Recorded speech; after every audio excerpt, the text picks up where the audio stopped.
So I read Cinder for my book talk this semester, the one that you helped me generate ideas for, and it was supposed to be a literary retelling.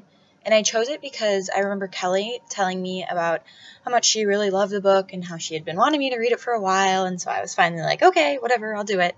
Um, and I really enjoyed this book because it was unlike any Cinderella retelling I've ever read or, seen. And there were times that I honestly even forgot it was a retelling because there were so many other things going on, but in the best way. There's a really hefty plot line, but everything just connected so well that it was really, really easy to follow. And so it's set in the future, and Cinder is a cyborg mechanic living in New Beijing.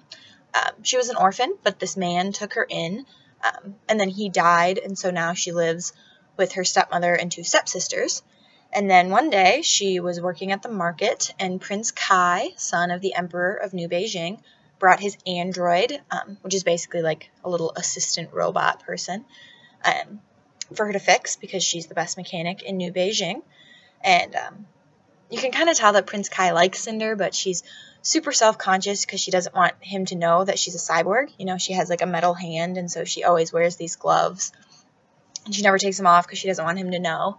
And I think that's one thing that really ties this to YA because, we all have our insecurities that may seem like such a huge deal to us, but other people don't even notice them. And so while all of this is happening, a plague is breaking out, and Cinder's loving and kind stepsister Peony is infected. And then Prince Kai is also dealing with his father falling ill, and the Lunars, who are named that because they live on the moon, they're trying to take power away from the Earthlings, and they threaten to destroy peace with the people of Earth unless Prince Kai promises to marry their leader, Queen Lavanna. And I don't want to spoil anything, so I'm going to stop right there. But with so much going on, this book went by so fast, and it could have been because I was listening to it at 2 times the speed on Audible.